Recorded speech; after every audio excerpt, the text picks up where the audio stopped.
Hello, everyone, and a warm welcome to a new series titled Female Composers, a music podcast with a pinch of history.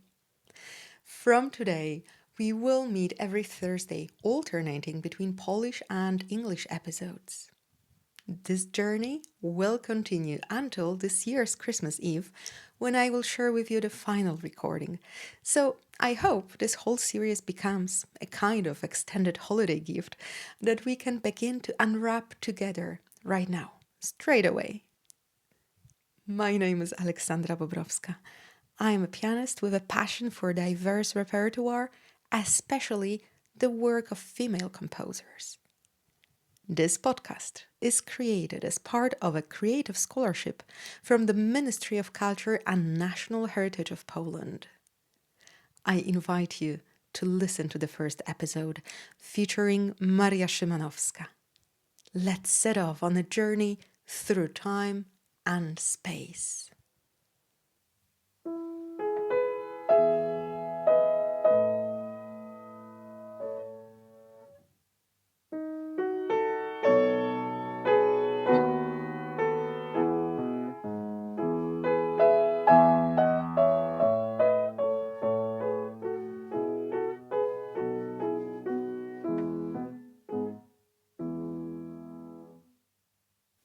A moment ago, you heard the opening bars of a Caprice based on a theme from a comic opera popular in Maria Szymanowska's time, titled Joconde ou les coureurs d'aventure, that could be translated into English as Joconde or the Adventurers.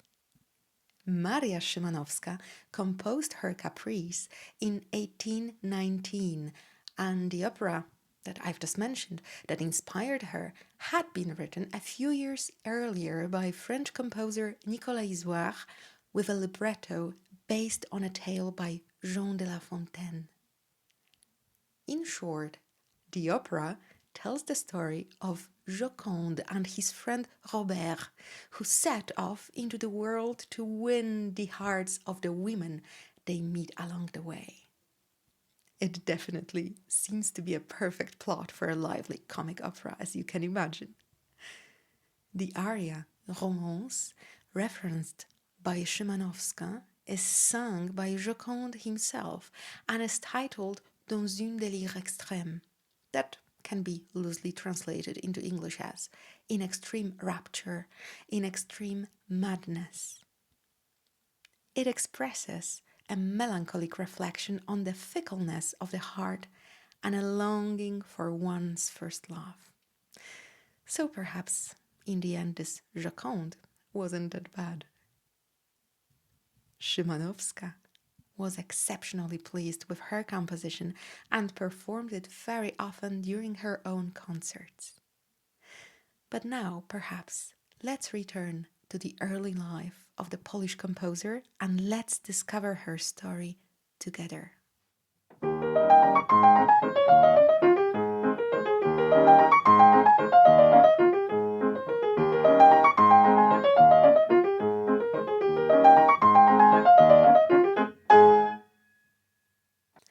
And so, thanks to the waltz that forms part of the Cotillion in A-flat major by Maria Szymanowska, we travel back to the memorable year of the French Revolution, 1789. We appear, however, exactly 5 months after the storming of the Bastille and at a distance of 1,342 kilometers east of the French capital. Welcome to Warsaw. Maria Szymanowska, whose given name was actually Marianna Agata Wołowska and who was called Marynia at home, was born on the 14th of December 1789 in Warsaw to a wealthy family of townspeople and brewers. The family had Frankist roots. Maria's great-grandfather, Elisha Szor, joined Jacob Frank at the age of 67. In case you wonder who Jacob Frank was. He was a Jewish mystic considered a heretic for rejecting the Talmud and in 1759 leading his followers to a mass baptism while building a cult-like movement around himself. Maria's mother was Barbara Lanskorońska from a noble family, and her father was the brewer Franciszek Wołowski. By the way, the name Franciszek was very common in the family, a kind of nod to the earlier mentioned Frank. The Wołowski family was large. Young Marynia was the fourth of 10 children, with 5 brothers and 4 sisters, including her younger sister Kazimiera, who was also known as a skilled pianist.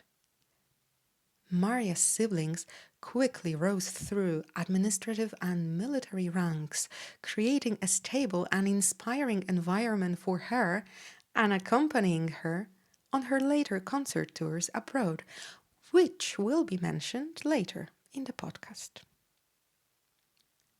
Maria did not study at official conservatories, as they did not accept women during her childhood. Her talent grew from an early age in the quiet of her home, where learning to play an instrument was a common and constant part of raising girls from wealthy families. She began taking professional piano lessons as a child, first studying with Antoni Lisowski and Tomasz Grem. Apparently, even before starting the official piano lessons with teachers, she enjoyed spending time at the household spinet, improvising and creating her own melodies. As she later stated, quoted by one of her biographers, Igor Bełza, she never had a good music teacher she could proudly speak of. Most of the paths leading to her later musical career, her individual musical voice and her personal playing technique had to be found on her own. In Maria Szymanowska's family home in Warsaw on Waliców Street, prominent figures from the world of music and culture, both Polish and international, were frequent guests. Her early environment was therefore vibrant, stimulating, and inspiring.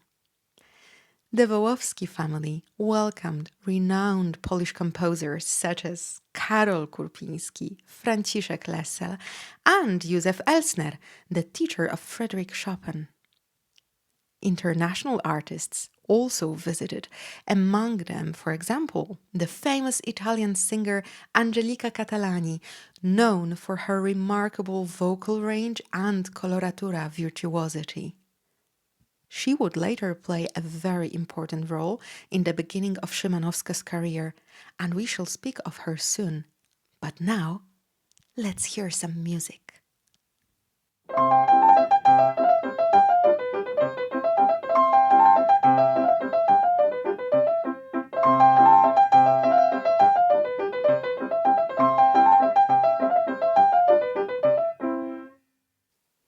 It is also worth pausing for a moment to trace the fate of Szymanowska's hometown at this point in history in order to fully understand the perspective of her childhood and adolescence. So let us set off on this journey. As mentioned, she was born in Warsaw in 1789, the year of the French Revolution, when the city pulsed with revolutionary energy and the hopes stirred by the turbulent period of the 4-year Sejm, which met from 1788 to 1792. This uplifting atmosphere of reform soon gave way to dramatic historical upheavals that marked the entire childhood and early youth of the future Polish composer. Growing up in the capital, Maria witnessed the tragic fall of the Polish-Lithuanian Commonwealth. At the age of 3, she lived through the Second Partition of Poland in 1793, and less than a year later, the bloody battles of the Kościuszka Uprising in 1794, including the dramatic defense of Warsaw and the massacre of Praga, one of Warsaw's districts. The insurrection led to the closure of the National Theatre and a sharp decline in concerts, shifting artistic life into private salons. The final loss of independence came with the third partition in 1795, when Maria was not yet 6 years old. Warsaw was reduced to a provincial Prussian town for the next several years. Paradoxically, Prussian rule brought the Wołowski family unexpected prosperity. You may recall that they were a family of brewers. A high tax on wine increased beer sales, allowing them to educate their children and maintain an active social life. In 1799, Wojciech Bogusławski, the exiled director of the National Theatre in Warsaw, returned to Warsaw from Lviv, bringing Józef Elsner with him and reviving the National Theatre, which rejuvenated the city's cultural life. Despite the deep political crisis, Warsaw did not lose its cultural spirit, becoming in 1807, by Napoleon Bonaparte's decree, the capital of the newly created Duchy of Warsaw, formerly ruled by the King of Saxony, Frederick Augustus. By the way, during the ceremony of blessing the banners of the newly formed Polish army in 1807, Maria's eldest brother, Jan Ignacy, was present. In April 1809, during the war with Austria, he was promoted to corporal for his military merits. Later, in 1812, he fought at Berezina, where he was wounded and taken prisoner by the Russians. For his bravery, he was awarded the Virtuti Militari Cross, the award of highest honor for a soldier. In this reborn city, full of contrasts and patriotic revival, Maria shaped her artistic sensitivity, absorbing the atmosphere of the salons. These private spaces took over the role of public concert halls.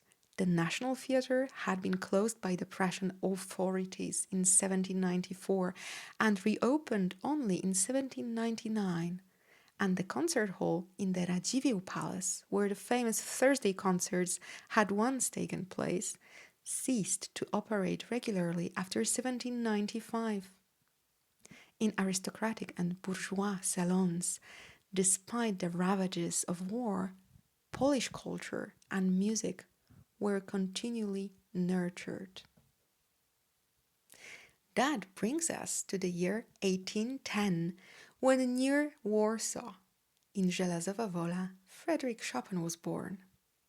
On June 21st of the same year, Maria married Józef Teofil Franciszek Szymanowski, her cousin, also a follower of the Frankist movement, a tobacco and snuff merchant, an educated and wealthy man who, as it would soon turn out, had a very different vision of their future life together than Maria did. We will get to all of that in a moment. For now, let's listen to Szymanowska's march in D major, where she draws on the famous aria Non più andrai from Mozart's The Marriage of Figaro.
From the marriage of Maria and Józef Szymanowski, 4 children were born. In 1811, the twins, Helena and Romuald, and in 1812, Celina, who later became the wife of Adam Mickiewicz, a very important poet and writer.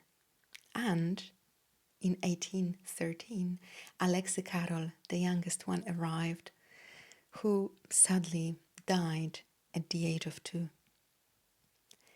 The marriage soon fell into a deep crisis. Józef Szymanowski expected a traditional role from his wife, a capable homemaker managing the household. Maria, however, wished to develop her musical craft, perform and explore the world. Around 1815, after the death of their youngest son, their relationship faced serious difficulties, heightened by their clashing personalities. Facing an important life decision and increasingly aware that she needed to prepare for independence, Maria intensified her piano studies. In June 1819, Franz Xaver Mozart, the son of Wolfgang Amadeus Mozart, arrived in Warsaw to perform at the National Theatre. He had likely already visited the Wołowski family salon. His meeting with Maria in 1819 played a decisive role in her further musical education. Although Mozart recognized her great talent, he also offered some critical remarks. Upon hearing them, the Polish artist decided to master her craft and soon traveled to Dresden to take a few master classes with him. Later that year, Angelika Catalani also arrived in Warsaw, likewise visiting the Wołowski salon. These encounters with renowned European artists reinforced Maria's conviction that she could turn music into a profession and achieve financial independence from her husband. It seems to me that Catalani's performances in particular had a profound impact on the young Polish pianist, providing a powerful impetus for her to pursue a professional career. The Italian singer, a woman who managed to support herself through her performances and attain independence, became an artistic role model for Szymanowska. References to Szymanowska earning a living as a teacher appear as early as 1819. That autumn, she published 70 piano miniatures with the Leipzig-based firm Breitkopf und Härtel, the world's oldest music publishing house with an unbroken history, now over 300 years old. Since 1798, the company had also published the Allgemeine Musikalische Zeitung, for which Józef Elsner wrote reports from Warsaw. It was Elsner who recommended Szymanowska to the publisher. She also received the backing of John Field, the famous Irish pianist and composer, to whom she later dedicated her Caprice sur la romance de Joconde, a work whose opening passages introduced today's podcast.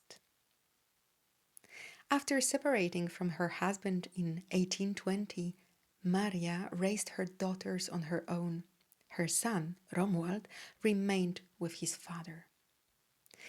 The French violinist Pierre Rode wrote to her at that time, "You have reached a level of perfection that should prompt you to leave Warsaw and come to Paris."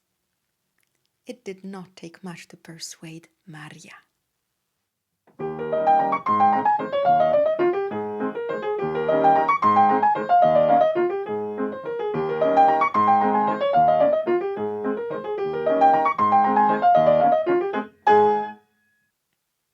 Szymanowska became one of the first European women to make music a paid profession on such a large scale.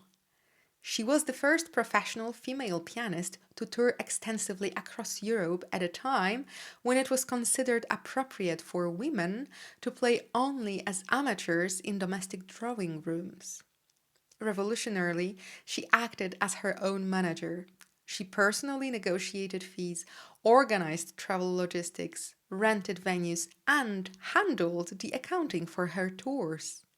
She traveled with the assistance of her siblings, her sister Kazimiera, and her brothers, first Karol and later Stanisław. Between 1823 and 1827, Maria Szymanowska undertook a monumental European concert tour. This was a period of intense activity for the Polish pianist and composer. I will mention that to avoid losing my way amidst the many facets of these years, I am relying on the timeline included in the excellent study by Danuta Gwizdelanka, a part of the small monograph series called Maria Szymanowska. I highly recommend this book and the entire small monograph series to everyone. It is a truly wonderful initiative by the Polish Music Publishing House. I am only afraid that for now it has been published in Polish exclusively, but I do hope that soon the translations to various languages will appear on the market. Let us return, however, to Maria and her concert tour. She began by heading east, visiting St. Petersburg and Moscow, and subsequently performing in Tulchin, Żytomir, Dubno, Kremenets, Vinnytsia, and Lviv. She also appeared in Kiev, where she performed one evening alongside the distinguished Polish violinist and composer Karol Lipiński. In May, she performed in Warsaw once more. This was an official farewell concert at the National Theatre prior to her next journey, this time to the West. In 1823, Maria continued her travels, performing in cities such as Poznań and Karlsbad. During her stay in Marienbad in August 1823, she captivated Johann Wolfgang von Goethe. He was at the spa recovering from a deeply painful romantic disappointment, and listening to her play brought him the genuine, longed-for solace he sought. To express his admiration and gratitude, he dedicated his famous poem Reconciliation to Maria Szymanowska. Later in that same year, 1823, Maria performed in Dresden, Leipzig, Weimar, and Berlin. In the spring of 1824, she traveled to Paris, departing for London on April 20th. There, alongside her concert performances, she also engaged in teaching.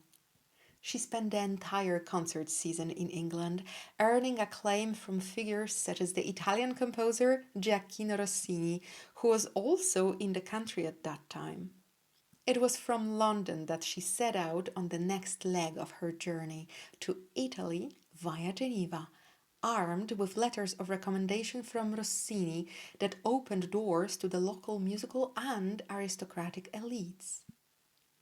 As a significant aside, letters of recommendation from renowned artists or members of the aristocracy opened many doors for Maria and facilitated her success in managing her own career. Over the years, she received such letters from many other important artists as well as representatives of the nobility. Let us return, however, to Maria Szymanowska's monumental concert tour. In 1824, she continued her journey through Italy, a rather innovative move for her as the country was not a common concert destination for virtuoso pianists at that time. She performed in Milan, Florence, Rome, Naples, and Venice. In March 1825, she revisited London, where she once again gave concerts and taught piano. She spent the autumn in Paris and, towards the end of the year, performed in The Hague and Amsterdam. In 1826, she returned to London via Brussels. This time, she focused primarily on teaching piano, performing only sporadically. She returned to Warsaw in the summer of 1826 and performed in her hometown in early 1827, giving concerts at the National Theatre on January 15th and February 7th.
Maria returned briefly to Warsaw, hoping to settle in her hometown.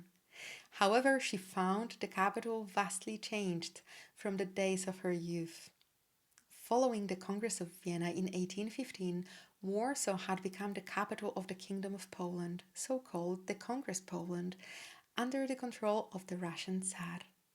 The political atmosphere was oppressive, with tensions mounting that would eventually lead to the November Uprising of 1830. Although cultural life persisted, it offered Maria no opportunities for career advancement commensurate with her ambitions and international renown.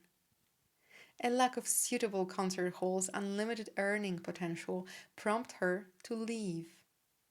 Warsaw, which during her childhood had bustled with salon life and served as a hub of Polish culture, could no longer provide the conditions necessary for her full artistic development, given her professional circumstances at the time.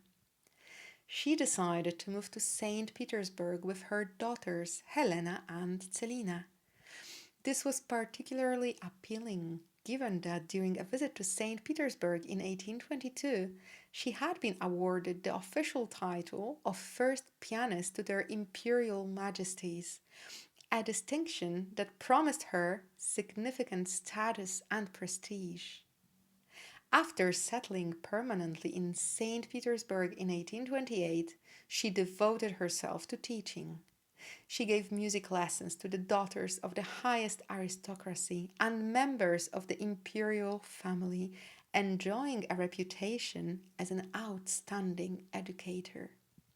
In St. Petersburg, Maria also hosted a renowned artistic salon at 15 Italianskaya Street, frequented, much like the Wołowski family home, by the most distinguished figures of the local and international artistic worlds. One of the guests was also Adam Mickiewicz, the magnificent poet whom Maria and her daughters had previously met on their way to St. Petersburg. As later years would reveal, he was destined to become the husband of one of Maria's daughters, Celina. Maria Szymanowska died suddenly on July 25th, 1831, in St. Petersburg during a cholera epidemic that was ravaging the city. She was only 42 years old.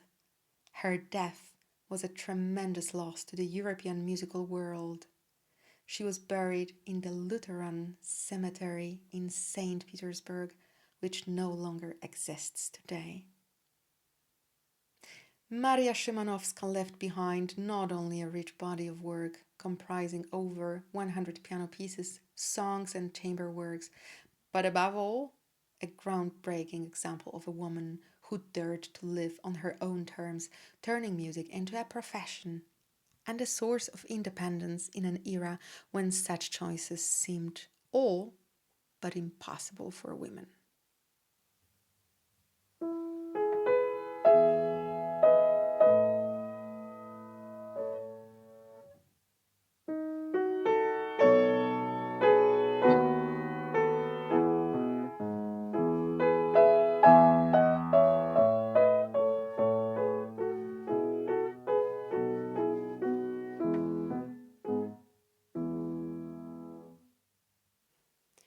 There is so much more to say about Maria Szymanowska.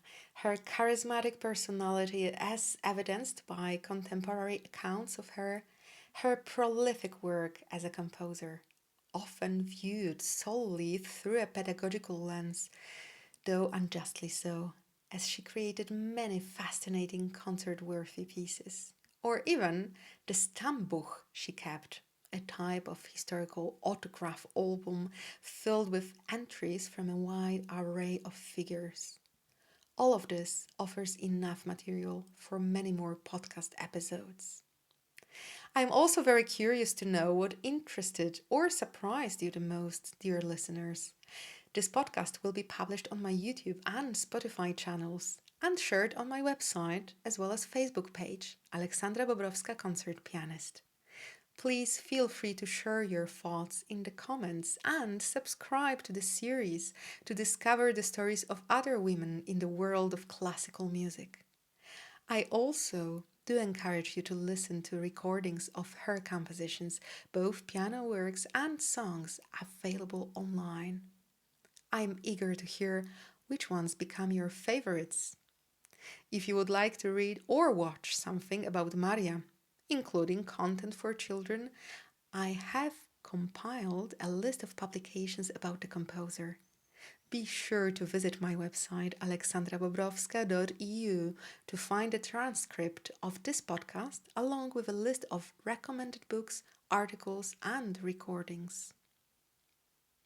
I am signing off today with the sounds of a well-known nocturne by Maria Szymanowska, composed in 1825 in A-flat major and titled Le Murmure, French for the murmur or whisper, a piece the composer also performed during her grand concert tour.